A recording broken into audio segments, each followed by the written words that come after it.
Okay, this will be take 3 for this reading. First I had trouble pulling cards and the camera wasn't working right, and I got the cards as you can see, but then the camera cut off. Dogs barking, whatever. This fire signs, apparently y'all really don't want to know what's about to come down. So let's see what's going on that the energy is like totally resisting. And if you hear noise in the background, that's my son's playing with the Legos. Please excuse that.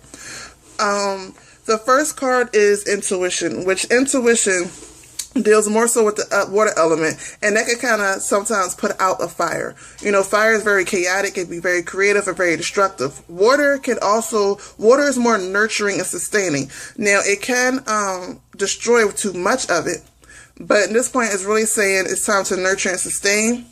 And, you know, in order that some things have to happen, which the next card is right order, which goes right along with the intuition and with water, saying to nurture and sustain, because to have things in right order, in order to sustain, or better said, in order to sustain things, you have to have them in right order. You have to put them in order. So this is also bringing in the air element for y'all. The next card is knowledge.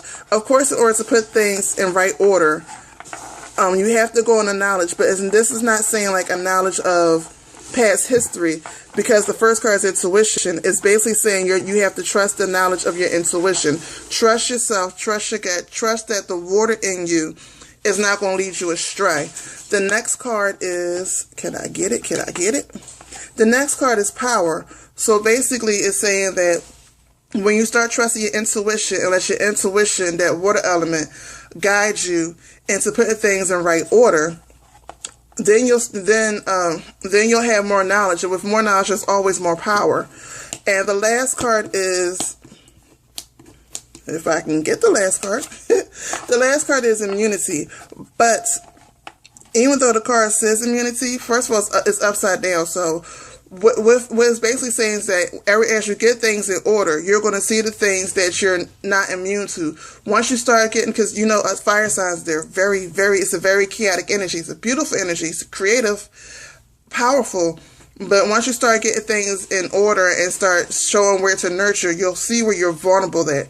You'll see where you're not immune at. You'll see where the issue's at, and it's basically going to show you the things that you just need to clean up in order to keep that fire going, or what laws or what projects or what laws you need to throw on the fire, which will be more what projects you need to work on, what projects you need to let go, things that you've been not paying attention to in your life that you need to let die out, or things that you've been neglecting that you need to help grow. So basically, that is your monthly reading for the fire signs for this month of April. If I don't talk to you again, everybody have a beautiful month. Also, don't forget, 2 shows coming up. Practical Spirituality is coming up April 17th. Check out my website or the Facebook page for that. Also, Seeking Empowerment is coming up April 12th. April 12th is Seeking Empowerment. Check out the webpage for that, or go check on my website. You'll get more information. Also, again, Practical Spirituality, just to make sure I said the right date, it should be April 17th, which is the Friday, and Seeking Empowerment is April 12th, which is that Sunday. If I don't talk to you no more this month, everybody have a beautiful month. Peace. Can you see my fingers? Yeah, peace.